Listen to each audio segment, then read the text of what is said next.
तो hello friends, मैं हूं आपका अपना नितेश सिंह तोमर। स्वागत है आपके अपने चैनल कोड शावर में। आज की वीडियो में हम देखने वाले हैं सीएसएस क्या होती है, देन उसके टाइप्स हम डिस्कस करेंगे, इंटरनल सीएसएस, एक्सटर्नल सीएसएस और इनलाइन सीएसएस क्या होती है। उसके बाद हम ढेर सारी प्रॉपर्टीज कवर करेंगे। तो स्टार्ट करते हैं आज की वीडियो को बिना टाइम वेस्ट करते हुए। तो चलते हैं हमारे कंप्यूटर स्क्रीन पर। तो अब हम आ गए हैं हमारी कंप्यूटर स्क्रीन पर। सीएसएस क्या होती है? सीएसएस बेसिकली होती है कास्केडिंग स्टाइल शीट, जो वेबसाइट की कलर डिजाइनिंग इनके काम में आती है। इससे पहले हमने एचटीएमएल देखा था, जो वेबसाइट का स्ट्रक्चर बनाती है। सीएसएस कलर डिजाइनिंग करती है एंड जावास्क्रिप्ट लॉजिकल पार्ट के काम में आती है। सीएसएस बेसिकली तीन टाइप्स की होती है: inline CSS, internal CSS and external CSS. अब ये काम कैसे करती है? इनलाइन सीएसएस, इंटरनल और एक्सटर्नल।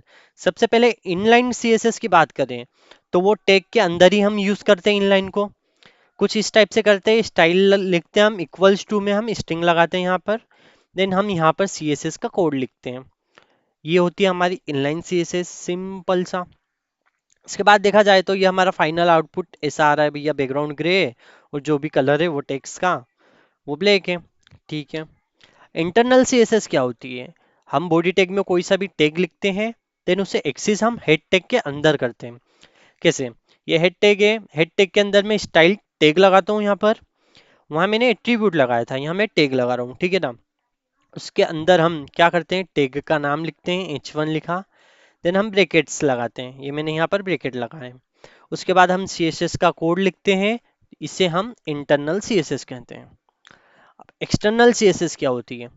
एक्सटर्नल CSS, जो HTML में हम CSS नहीं लिखते, अलग से एक फाइल बनाते हैं, देन उसके अंदर हम CSS का कोड करते हैं और उसी फाइल को हम क्या करते हैं, HTML में लिंक करते हैं। इसे हम एक्सटर्नल CSS कहते हैं। इसे यूज कैसे करते हैं? यहाँ पर मैंने H1 लिया है, ठीक है। यहाँ मैंने CSS का कोड करा कि भैया H1 टैग लिया मैंने, ब्रैकेट लगा के यहाँ CSS का कोड लिखा है। अब इससे लिंक कैसे करते हैं? सिंपल सा लिंक टैग आता है, यहाँ मैंने टैग लगाया। इडिफ के अंदर हम क्या करते हैं, फाइल का नाम देते हैं। मैंने देख सकते हो यहाँ मैंने style dot C S S दिया है, तो यहाँ पर भी मैंने style dot C S S ही नाम दिया है। अगर यहाँ आपने और कुछ दिया है, यहाँ कुछ और दिया है, तो फिर वो कोड रन नहीं होगा, सी एस एस का कोड वो यहाँ पर इंपोर्ट होगा ही नहीं। इसे हम एक्सटर्नल सी एस एस बोलते हैं। अब इसे हम कोड में करके देखेंगे एक बार। तो चलते हैं हमारे वी एस कोड में। सबसे पहले मैं एक फाइल बना लेता हूँ। यहाँ पर हम फाइल बनाएंगे, मैं index dot H T M L नाम से बना लेता हूँ। ऐसे ही हम सी एस एस की फाइल बनाएंगे, style dot C S S, style dot C S S. ये हमने फाइल बनाई है। HTML के फाइल के अंदर आपको पता है डायरेक्ट हम कैसे इंपोर्ट करते हैं डॉक्यूमेंट फाइल को। मैंने लगाया है सिंबल, देन एंटर कर दिया। थोड़ा जूम कर लेता हूँ मैं इसे, ठीक है ना, इतना ठीक है। इसे हटा देते हैं। अब बॉडी टेक के अंदर मैंने यहाँ लिखा है H1, एंटर। या कुछ भी नाम दे दिया, हम चैनल का नाम दे देंगे कोड शावर, ठीक है। हम रिजल्ट स्क्रीन पे चलेंगे, ओपन कर लेता हूँ मैं इसे रिजल्ट स्क्रीन पर। तो आप देख सकते हो हमारा कोड शावर प्रिंट होके आ रहा है, ठीक है। अब जब इनलाइन CSS करते तो हम क्या करते हैं, स्टाइल एट्रीब्यूट लगाया मैंने। अब क्या करते हैं, हम स्टाइल एट्रीब्यूट लगाने के बाद इसके अंदर CSS लिखते हैं। अब इसमें मैं CSS लिखूंगा, मैंने यहाँ लिखा कलर। अभी समझ लो, बाद में देखेंगे कि भैया कलर किससे काम करता है और दूसरी चीज़ें कैसे काम करती हैं। कलर इसका मैंने ब्लू वायलेट दे दिया है। बस इतना ध्यान रखना, जो कलर रहता है, जैसे ही हम कलर और कोई सा भी कलर का नाम देते हैं तो वो क्या होता है, हमारे टेक्स्ट का कलर होता है। जो भी अंदर हमने टेक्स्ट लिखा है उसके कलर की बात हो रही है। और जैसे ही हम बैकग्राउंड कलर लिखते हैं तो समझ जाना बैकग्राउंड के कलर की बात हो रही है, ठीक है ना। बैकग्राउंड का कलर मैं यहाँ ग्रे दे देता हूँ, ग्रे। ग्रे दिया, सेव करके हम देखेंगे तो आप देख सकते हो हमारा बैकग्राउंड ग्रे हो गया और ये कलर ऐसा आ रहा है ब्लू वायलेट। इसे हम ब्लैक कर देते, ब्लैक ज़्यादा अच्छा लगेगा। सेव करते हैं, रिफ्रेश करता हूँ तो हमारा ये ब्लैक आ गया। ये होती है इनलाइन CSS। क्लियर है सभी को?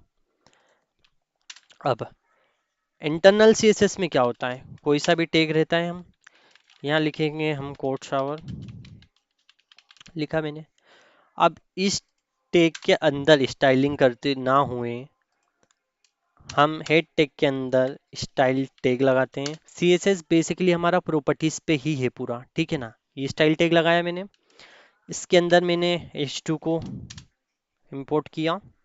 देन हम यहाँ पर जो भी स्टाइलिंग करना है हम स्टाइलिंग कर देंगे।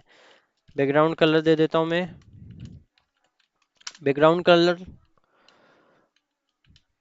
ब्लैक दे देता हूँ मैं, और कलर इसका वाइट दे देता हूँ, कलर वाइट। सेव करके देखेंगे तो आप देख सकते हो हमारा बैकग्राउंड कलर ब्लैक हो गया है और टेक्स्ट का कलर हमारा वाइट हो गया है, ठीक है ना। ये होती है हमारी इंटरनल CSS। क्लियर है सभी को। अब एक्सटर्नल CSS क्या होती है? एक्सटर्नल CSS में सिंपल सा मैं यहाँ कोई सा भी एक टैग ले लेता हूँ, इसके अंदर मैं कोट शावर लिखता हूँ, कोट शावर मैंने लिखा। अब इसे इंपोर्ट कैसे करेंगे भैया? CSS में जाएंगे, P लिखा हमने, ब्रैकेट लगाए, यहाँ जो भी हमें देखना है बैकग्राउंड कलर लिखा मैंने, इसका बैकग्राउंड कलर दे दिया, यहाँ मैं ऑरेंज दे देता हूँ, और इसका colour, colour by default black ही देता है, फिर आपको जो देना हो ब्लैक दे देते हैं, बाय डिफ़ॉल्ट ब्लैक है ही, ठीक है। जाएंगे रिफ्रेश करेंगे, बट ये तो हुआ ही नहीं। क्यों नहीं हुआ? क्योंकि हमने CSS को यहाँ पर लिंक करा ही नहीं, ठीक है। लिंक कैसे करते हैं? हेड टैग के अंदर हम लिंक करते हैं, टैग लगाते हैं, लगाया। अब यहाँ पर जो लिखा हुआ स्टाइल डॉट CSS, यहाँ पर हम हमारी फाइल का नाम देते हैं, ठीक है ना। बाय डिफ़ॉल्ट मैंने स्टाइल डॉट CSS ही दिया है, आप इसकी जगह और कुछ भी लोगे तो फिर आपको नाम एज इट इज लिखना पड़ेगा। ये हमारी हो गई है लिंक, ठीक है ना। एक फाइल से दूसरी फाइल हमने लिंक कर ली है। अब ये जितना भी कोड जो मैंने लिखा है, अब मैं वेबसाइट पे जाके रीलोड करूंगा तो ये शो होने लग जाएगा, ठीक है ना। तो ये हमारा शो हो रहा है, पैराग्राफ के पीछे बैकग्राउंड आ रहा है और कलर जो है हमारा वाइट है, ब्लैक है, ठीक है ना। ये होती है हमारी एक्सटर्नल CSS। आई होप इतना सबको क्लियर हो गया होगा। नेक्स्ट हम देखेंगे सिलेक्टर्स होते क्या हैं। सिलेक्टर्स बेसिकली जैसे क्लास सिलेक्टर होता है, आईडी सिलेक्टर होता है, एलिमेंट सिलेक्टर होता है और यूनिफॉर्म सिलेक्टर होता है। अब ये होते क्या है सिलेक्टर? एग्जांपल से समझाता हूँ। जैसे एक क्लास है, 12th क्लास है, ठीक है ना। अब मुझे सारे बच्चों को एक्सेस करना है, तो सबकी एक क्लास होगी कि भैया ये 12th क्लास है। अब मुझे सब बच्चों से कुछ काम कराना है, तो सबको स्पेसिफिक क्लास दे दूंगा कि भैया 12th क्लास का लड़का है, ये भी 12th क्लास का लड़का है। अब जब भी मुझे एक्सेस करना रहेगा तो मैं डायरेक्ट क्लास को कॉल करूंगा कि 12th क्लास के स्टूडेंट्स ये काम करें, तो क्या होगा, पूरे क्लास ये काम करने लग जाएगी। आईडी क्या होती है? किसी बच्चे को स्पेसिफिक आईडी दे दी मैंने, लाइक क्लास का कोई मॉनिटर है, उसको मैंने पर्टिकुलर एक आईडी दी है। अब जब भी मुझे एक्सेस करना रहेगा तो मैं मॉनिटर को एक्सेस करूंगा, उसको बोलूंगा कि भैया तुम्हें ये काम है, डिसिप्लिन में मेंटेन करना है क्लास, तो वो पर्टिकुलर मैं उसे आईडी दे दूंगा, ठीक है ना। अब ये काम कैसे करती है कोड में? जब भी हम क्लास देते हैं किसी भी टैग को, तो हम उसे CSS में जब भी एक्सेस करेंगे तो डॉट से एक्सेस करेंगे, याद रखना। और आईडी को हम हैशटैग से एक्सेस करते हैं, ठीक है। क्लियर है सभी को? क्लास को डॉट से और आईडी को हैशटैग से अभी करेंगे हम लोग तो पता चल जाएगा। एलिमेंट सिलेक्टर पता है आपको? जो भी हमारे टैग वगैरह रहते हैं उन्हें हम डायरेक्ट एक्सेस कर लेते हैं एलिमेंट के थ्रू। यूनिवर्स सिलेक्टर जो कोड को बाय डिफॉल्ट पहले से पता रहता है कि भैया ये स्टार हमारा लगा है सिलेक्टर, बॉडी सिलेक्टर लगा है, तो बॉडी सिलेक्टर निम्न होता क्या है? डायरेक्ट मैं बॉडी लिखूंगा, ब्रैकेट लगा के जो भी कोड करूंगा तो वो पूरे ओवरऑल लैपटॉप की स्क्रीन पर वर्क होगा, ठीक है ना। ये पहले से गिवन रहते हैं कोड को, इसलिए बताने की जरूरत नहीं पड़ती है कि भैया ये यूनिवर्सल सिलेक्टर है, ठीक है। अब क्लास और आईडी का एक हम करके देखेंगे कोड में। सबसे पहले मैं यहाँ H1 ले लेता हूँ 4 बार, उसके अंदर मैंने कोड शावर लिख दिया है, ठीक है ना। कोड शावर लिखने के बाद जैसे मैं CSS में जाऊंगा और H1 को एक्सेस करा मैंने, ठीक है। एक्सेस करने के बाद जैसे मैं इनका बैकग्राउंड कलर रेड दे देता हूँ, ठीक है ना।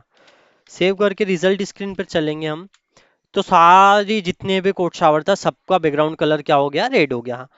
बट मुझे चाहिए कि नहीं, ये मुझे पर्टिकुलर ये इस तीसरे वाले का कलर, बैकग्राउंड कलर ब्लू चाहिए, ठीक है ना। तो मैं क्या करूँगा, इसकी एक स्पेसिफिक आईडी दे दूंगा कि भैया एक आईडी दे दो इसकी। आईडी दी मैंने, यहाँ पर कुछ भी मैं आईडी दे दूंगा। यहाँ याद रखना, आप कुछ भी नाम देख सकते हो, आईडी क्लास का कुछ भी दे सकते हो, बट याद रखना जब भी आप एक्सेस करोगे तो इसी नाम से उसे एक्सेस करो। मैं इसे कॉपी कर लेता हूँ। यहाँ हमने आईडी लगाई है तो हम यहाँ पर भी एक्सेस कैसे करेंगे? हैशटैग से। हैशटैग लिखा मैंने, देन उसका नाम जो हमने वहाँ दिया है। अब यहाँ जैसे ही मैं बैकग्राउंड कलर ब्लू लिखता हूँ, तो इस कंडीशन में क्या होगा, सारे के सारे तो रेड रहेंगे लेकिन जो तीसरा वाला है वो अकेला क्या हो जाएगा, ब्लू हो जाएगा। ठीक है ना। अब इसमें हमने कैसा करा, स्पेसिफिक एक आईडी दी है और उससे काम करवा रहे हैं। ठीक है, इस सच अगर आप यहाँ क्लास भी देते हो तो कोई इशू नहीं आएगा। ये मैंने यहाँ क्लास दी, कोई इशू नहीं आएगा। ठीक है, बट ये आया ही नहीं, ऐसा क्यों हो रहा है? बिकॉज हमने जब एक्सेस किया है तो आईडी से किया है और हमने वहाँ क्लास लिख दी, यहाँ डॉट लगाया, अब कोई इशू नहीं आएगा।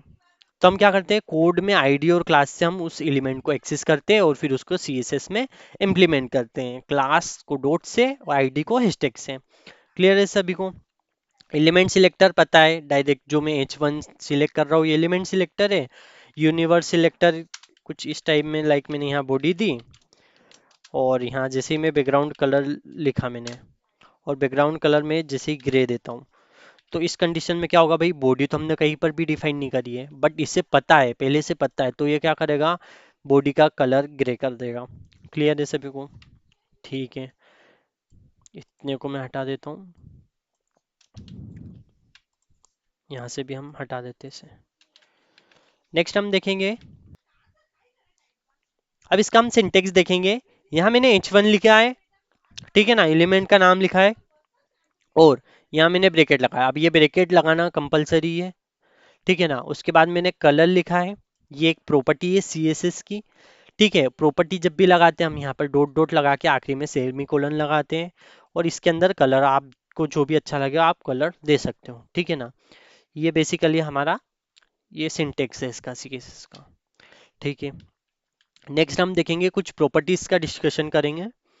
विड्थ क्या होती है, हाइट क्या होती है, कलर क्या होता है, विजिबिलिटी क्या होती है, ओवरफ्लो क्या होता है और ओवरफ्लो वाई एक्सिस क्या होता है। ठीक है ना। विड्थ और हाइट से आपको आई होप अंदाजा लग रहा होगा भैया, विड्थ चौड़ाई, हाइट लंबाई। ठीक है ना। अब ये सीएसएस में कैसे वर्क करती है, चलते हम हमारी स्क्रीन पे। यहाँ मैं एक ड्यू लेता हूँ।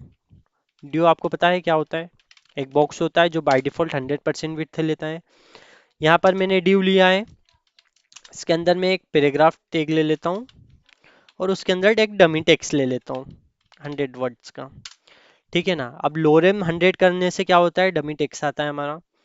अब इस div को कुछ स्पेसिफिक मैं आईडी दे देता हूँ या क्लास दे देता हूँ। मैं यहाँ आईडी दे रहा हूँ, जैसे मैं आईडी मेन करता हूँ, एक्सेस कैसे करूंगा भैया, इसको कॉपी करा मैंने, सीएसएस में गया, यहाँ मैंने हैशटैग लगाया क्योंकि वहाँ मैंने आईडी ली थी और यहाँ नाम दे दिया।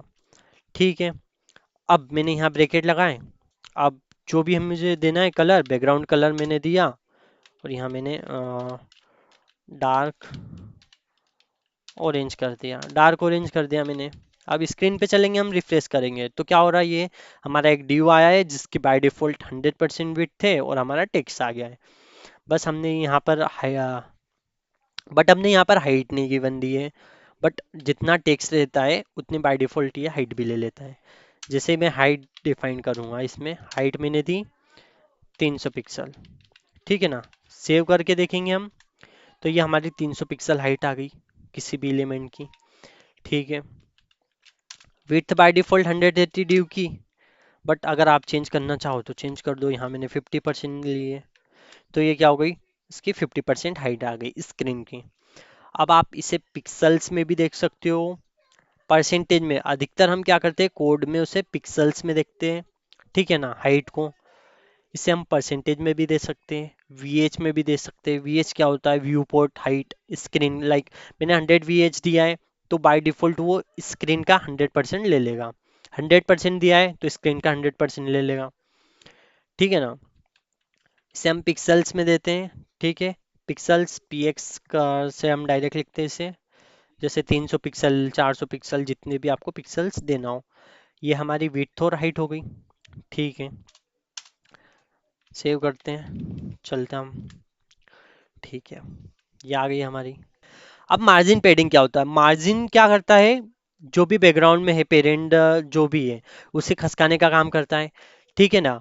और पेडिंग क्या करता है, जो भी उसके अंदर का टेक्स्ट या कंटेंट जो भी रहता है उसे खसकाने का काम करता है। हम यहाँ यूज करके देखेंगे भैया, मार्जिन एक टैग आता है, प्रॉपर्टी आती है मार्जिन।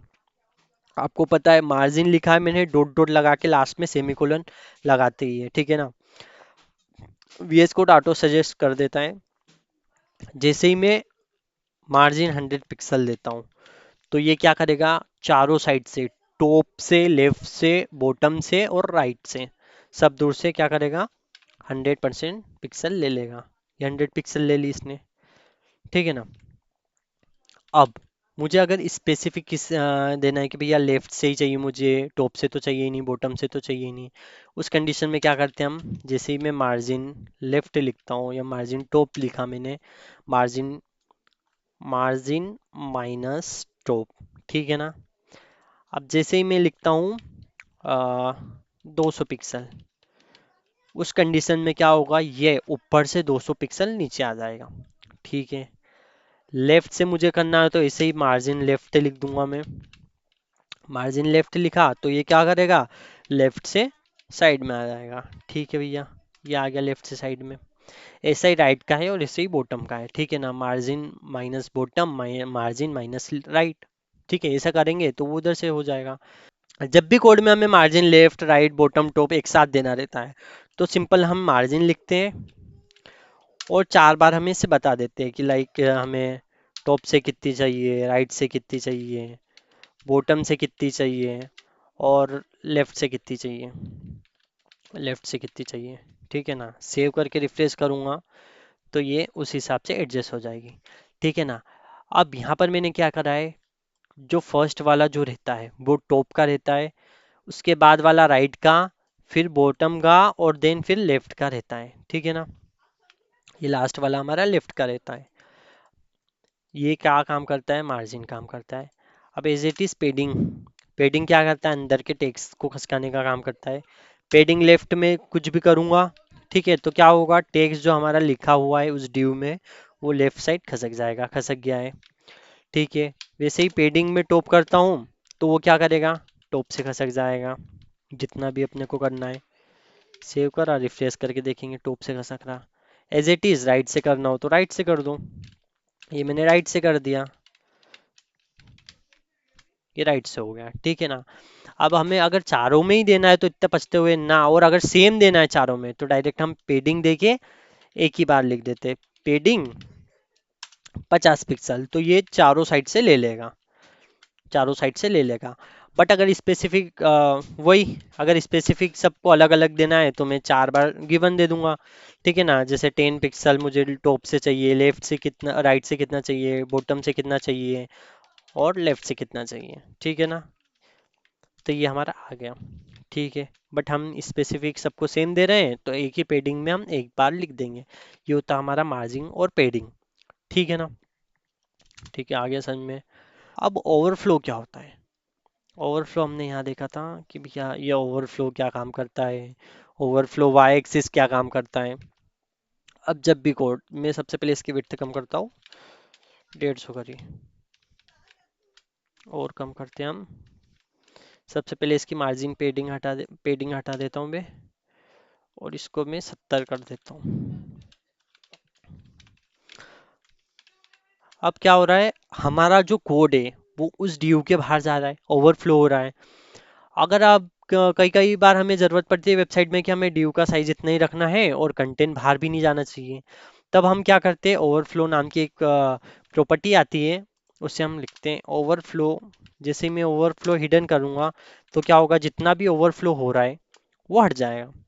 बट अब मेरे को नीचे का कंटेंट नहीं दिख रहा है, उसे मुझे एक्सेस करना है तो फिर मैं कैसे करूँगा, भैया हम स्क्रॉल बार लगा देंगे। ओवरफ्लो वाई एक्सिस में करना है, एक्स एक्सिस में करना है, वाई एक्सिस में करना है, ठीक है ना। जैसे ही मैं स्क्रॉल लगूंगा तो क्या आ जाएगा, यहाँ स्क्रॉल बार आ जाएगा जिससे मैं स्क्रॉल करके नीचे का कंटेंट देख सकता हूँ, ठीक है। ये हमारा ओवरफ्लो काम करता है। मैं इतने को हटा देता हूँ, ठीक है। इसकी हाइट वापस से हम 300 कर देते हैं और इसकी पेडिंग दे देते हैं हम।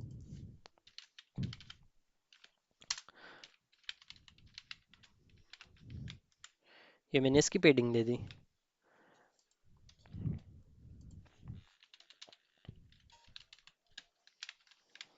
ठीक है। ये हमारा सेंटर में अब ठीक लग रहा है, ठीक है। अब नेक्स्ट हम देखने वाले हैं बैकग्राउंड्स की प्रॉपर्टी। अब बैकग्राउंड की प्रॉपर्टी देखेंगे हम। सबसे पहली प्रॉपर्टी बैकग्राउंड कलर जो हम यूज करते आ रहे हैं, background minus colour dot dot, जो भी कलर का नाम है वो दिया, देन आखिरी में सेमीकोलन लगा दिया। ठीक है, सबसे पहली प्रॉपर्टी बैकग्राउंड की, बैकग्राउंड कलर जो भी आपको देना हो, हम ऑलरेडी बैकग्राउंड कलर दे चुके हैं डार्क ऑरेंज। ठीक है, समझ में आ रहा है। नेक्स्ट हम देखेंगे बैकग्राउंड इमेज। अब जब कभी भी बैकग्राउंड इमेज लिखते हो आप, तो इसके अंदर और थोड़ा सा कोड लिख के यूआरएल लिखना पड़ता है, देन ब्रैकेट्स लगाना पड़ता है। इसके अंदर मैं स्ट्रिंग लिखता हूँ जब भी मेरे को बैकग्राउंड में किसी इमेज को एक्सेस करना रहता है। स्ट्रिंग लिखा, अब कुछ नहीं करना है, डॉट स्लेश करा। डॉट स्लेश से क्या होता है, जिस फोल्डर में आपकी फाइल्स रखी है वही वाला फोल्डर खुल जाता है। जहाँ मेरी HTML CSS की फाइल थी वही वाला फोल्डर खुल गया है। वहां पर मैंने एक इमेज दे रखी है, तो उसका डायरेक्ट नाम शो कर रहा है 1.jpg। मैं उसे एक्सेस कर लेता हूँ। बैकग्राउंड इमेज कैसे लगाते हैं, बैकग्राउंड इमेज कोड के अंदर हम यूआरएल करके ब्रैकेट लगा के स्ट्रिंग लगाते हैं, उसके अंदर हम जो भी हमें इमेज का नाम है और पाथ है वो उसे बताना रहता है, ये मैंने बता दिया है। ठीक है ना, डॉट स्लेश से वो वही वाला पाथ ले लेता है जिसमें फाइल्स रखी है। जैसे ही हम स्क्रीन पे चल के रिफ्रेश करेंगे तो हमारा ये बैकग्राउंड में इमेज आ चुकी है, बट ये इमेज बहुत ज़्यादा बड़ी हुई है, ताकि बड़ी हुई है तो वो हमें पूरी क्लियर नहीं दिख पा रही है। उसके लिए बैकग्राउंड की एक प्रॉपर्टी आती है बैकग्राउंड साइज। या तो बैकग्राउंड साइज को कवर कर दो, कंटेन कर दो, ऑटो कर दो। ठीक है ना, बैकग्राउंड साइज जैसे ही मैं कवर करूंगा तो बैकग्राउंड का साइज जो है वो कवर हो जाएगा। ठीक है ना, अभी भी हमारी इमेज पूरी नहीं आ रही है। वो क्यों नहीं आ रही है, क्योंकि हमने हाइट थोड़ी कम दे रखी है। जैसे ही मैं 400 करूंगा तो ये पूरी एडजस्ट हो गई है। ठीक है ना। नेक्स्ट हम देखेंगे बैकग्राउंड की एक और प्रॉपर्टी होती है बैकग्राउंड रिपीट नो रिपीट। जैसे मैं बैकग्राउंड रिपीट नो रिपीट करता हूँ, प्रॉपर्टीज तो देखो बहुत सारी है, बट जो मेनली कॉमनली यूज होती है उस पे हम डिस्कशन करेंगे। बाकी आप करते करते ऑटोमेटिक सीख जाओगे। ठीक है ना, बस मेन प्रैक्टिस करते रहना। बैकग्राउंड प्रॉपर्टी, जैसे बैकग्राउंड रिपीट आता है। अब बैकग्राउंड रिपीट क्या होता है, बैकग्राउंड रिपीट में जैसे मैं नो रिपीट करता हूँ तो बहुत बार क्या होता है, हमारी इमेज का साइज छोटा है और ड्यू का साइज बड़ा है, तो वो रिपीट होती रहती है इमेज। उस कंडीशन में हम जैसे ही बैकग्राउंड रिपीट नो रिपीट करते हैं तो वो इतनी पूरी में स्ट्रेच हो जाती है और रिपीट नहीं करती है। ठीक है ना, यहाँ में इसकी ज़रूरत नहीं है क्योंकि हमारी इमेज रिपीट नहीं हो रही है। ये हमारी बैकग्राउंड की कुछ प्रॉपर्टीज थी। तो देख सकते हो, हमने विड्थ देख ली, हाइट देख ली, ओवरफ्लोज की देख ली, कलर देख लिया है। कलर क्या करता है, कलर लिखते हैं सिंपल, और कोई सा भी कलर हम देते हैं देन ये क्या करता है, कलर को एक्सेस कर लेता है। उसके बाद हमने पेडिंग दी थी। पेडिंग हमको पता है टेक्स्ट को खसकाने का काम में आती है। मार्जिन हमारे पीछे पेरेंट ड्यू या फिर जो भी रहता है एलिमेंट, उसे खसकाने के काम में आती है। देन बैकग्राउंड्स की प्रॉपर्टी देख ले भैया, बैकग्राउंड कलर होता है, बैकग्राउंड इमेज होती है कि इमेज कैसे देते हैं, यूआरएल के अंदर इमेज का नाम और उसका टाइप बताते हैं हम डॉट करके। ठीक है ना, background size cover contain auto, जो करना वो कर सकते हो। बैकग्राउंड रिपीट नो रिपीट, या फिर रिपीट कराना हो तो रिपीट लिख दो। ठीक है, नेक्स्ट हम देखने वाले हैं फॉन्ट साइज। फॉन्ट की प्रॉपर्टीज देखेंगे। अब फॉन्ट होता क्या है, फॉन्ट सिंपल सा जो भी हमने अंदर कंटेंट लिखा है, टेक्स्ट वगैरह है। सबसे पहले यहाँ मैंने पी के अंदर कुछ कंटेंट लिया है, तो मैं इसे एक्सेस कर लेता हूँ। पैराग्राफ को कैसे एक्सेस करूंगा, सबसे पहले मैं इस div को एक्सेस कर लेता हूँ। इस div के अंदर हमने पैराग्राफ लिखा है, तो पैराग्राफ को एक्सेस कर लेता हूँ। इसके ही अंदर मैं क्या कर दूंगा, फॉन्ट की प्रॉपर्टी लगाता हूँ। जैसे ही मैं फॉन्ट साइज करता हूँ और इससे 30 पिक्सल लेता हूँ, उस कंडीशन में क्या होगा, जितना भी हमारा टेक्स्ट है उसका साइज बढ़ जाएगा। ये हमारा साइज बढ़ गया है, तो आप देख सकते हो ये हमारा वीडियो कंटेंट का साइज बढ़ चुका है। ठीक है ना, फॉन्ट साइज लिखने से। अब हम क्या करेंगे, फॉन्ट वेट जैसे ही करता हूँ मैं, फॉन्ट वेट होती है एक प्रॉपर्टी। फॉन्ट वेट क्या करती है, जब भी आप फॉन्ट वेट लिखते हो तो उसे या तो आप बोल्ड दे दो, बोल्डर दे दो, लाइटर दे दो, या फिर ऐसा करो 100 से लेकर 900 के बीच में आप कुछ भी देख सकते हो। ठीक है, फ़ॉन्ट फैमिली क्या काम करती है, जो भी फ़ॉन्ट्स का जो डिज़ाइनिंग को चेंज करने का काम फ़ॉन्ट फैमिली आती है। सबसे पहले फ़ॉन्ट वेट देख लेते हैं हम। फ़ॉन्ट वेट जैसे ही मैं 800 करता हूँ, इसमें पिक्सल वगैरह नहीं, डायरेक्ट नंबर देना है हमको। जैसे ही नंबर दूंगा तो ये क्या हो चुका है, 2 सेकेंड, पहले हम इसे हटा देते हैं। हम्म तो देख सकते हो ये हमारा शो नहीं हो रहा है। अब जैसे ही मैं इसे पिक्सल को बढ़ाता हूँ कि भैया मैंने 800 करा, उसके बाद ये जो विड्थ है टेक्स्ट की वो मोटी हो जाएगी, ठीक है ना। फॉन्ट फैमिली क्या काम करती है, सबसे पहले हम इसका कलर वाइट दे देते हैं ताकि अच्छे से क्लियर दिखे, हमें वाइट कलर दिया मैंने। फॉन्ट फैमिली क्या काम करती है, फॉन्ट फैमिली, फॉन्ट फैमिली इतनी सारी आप यूज़ करके देख लेना, मैं एक बता देता हूँ। जैसे ही मैं सेंस सिर्फ करता हूँ तो क्या होगा, जो वीडियो का टेक्स्ट का डिजाइनिंग है वो चेंज हो जाएगा। ये हो गया हमारा चेंज, ठीक है। इसके टेक्स्ट का कंटेंट कम कर लेता हूँ क्योंकि बाहर जा रहा है ये।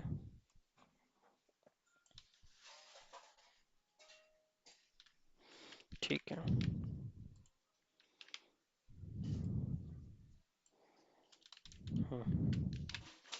इसका साइज भी कम कर लेते हैं हम।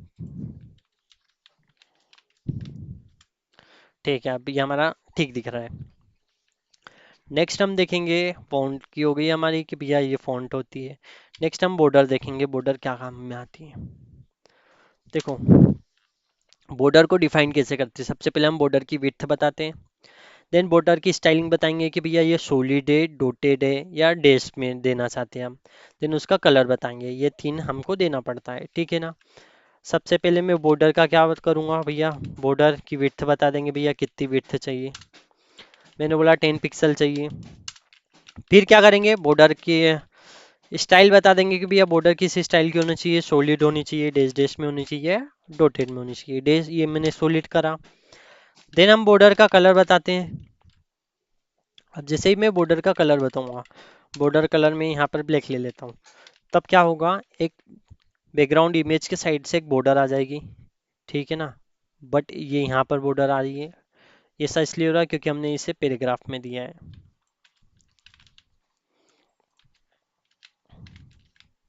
ठीक है। ये हमारी यहाँ पर बॉर्डर आ चुके हैं, देख सकते हो यहाँ पर हमारी बॉर्डर आ रही है। नेक्स्ट क्या करेंगे हम भैया, इसमें भी लाइन ऑफ कोड बढ़ रहा है कि भैया तीन तीन बार हमें एक ही चीज को लिखना पड़ रहा है, border width style colour. Simple सा उसके लिए हम बॉर्डर लिखते हैं और तीन बार गिवन करते हैं। लाइक पहला जो हमारा रहेगा वो विड्थ का रहेगा, देन हम स्टाइल बताते हैं कि भैया कैसी स्टाइलिंग होनी उसकी, और देन लास्ट में हम कलर बताते हैं। तो यही चीज़ हमारी क्या होती है, कम कोड में हो जाती है। ऐसे ही सॉलिड की जगह आप डॉट भी कर सकते हो भैया कि डॉटेड में चाहिए मुझे तो बॉर्डर, ये डॉटेड में हो गई बॉर्डर। किसी को डैश में चाहिए तो डैश डैश में भी ले लो, ये हमने डैश करा तो ये हमारी डैश डैश में हो गई है बॉर्डर, ठीक है। फिलहाल अभी हम सॉलिड ही रहने देंगे इसको, ठीक है। ये हमने सॉलिड करा तो ये हमारा सॉलिड दिख रहा है भैया, ठीक दिख रहा है। नेक्स्ट बॉर्डर की एक प्रॉपर्टी आती है बॉर्डर रेडियस। बॉर्डर रेडियस क्या काम करती है, बॉर्डर रेडियस सिंपल सा बॉर्डर को कर्व करने का काम में करती है, ठीक है ना। बॉर्डर रेडियस क्या करती है, कर्व करती है एजेस को। इसे आप पिक्सल्स में दे दो, परसेंटेज में दे दो, जैसा आपको सुटेबल लगे। जैसे ही बॉर्डर को 50% दोगे तो क्या करेगा, वो पूरा एक सर्कल बना लेती है। पिक्सल्स में क्या करेगा, कर्व कर लेगी। अब हम जैसे ही इसे बॉर्डर रेडियस देते हैं कि भैया बॉर्डर रेडियस हमारी 50 पिक्सल हो जाए, तो ये क्या करेगा, इसे कर्व कर देगा, देख सकते हो आप। और जैसे ही मैं इसे 50% करूंगा किसी भी चीज को, तो ये क्या करेगा, बॉर्डर रेडियस पूरी सर्कल कर देगा, ठीक है ना। इसकी विड्थ भी फिर उतनी ही करना पड़ेगा हमें जितनी हाइट है, 400 पिक्सल, तो सर्कल हमारा अच्छा बनेगा। तो ये हमारा एक सर्कल बन गया है, देख सकते हो आप, ठीक है। बट हमें सर्कल नहीं बनाना, हमें वैसे ही रन देना है, तो हम विड्थ उसकी 50 कर देंगे और बॉर्डर रेडियस को हम 50 पिक्सल कर देंगे, ठीक है। ये हमारी बॉर्डर रेडियस है अभी। तो वीडियो की लेंथ हम इतनी ही रखने वाले हैं, वरना वीडियो बहुत ज़्यादा लेंदी हो जाएगी। ये हमने कुछ CSS की प्रॉपर्टीज देखी है पार्ट 1 में। CSS का पार्ट 2 आएगा जिसमें हम और डिस्कशन करेंगे डिस्प्ले के बारे में, पोजिशंस के बारे में, एनिमेशंस के बारे में, और जो जो हमारे टॉपिक रह चुके हैं उनके बारे में। तो इस वीडियो को यहीं एंड करते हैं। Destroy yourself to build yourself. मिलते हैं नेक्स्ट वीडियो में।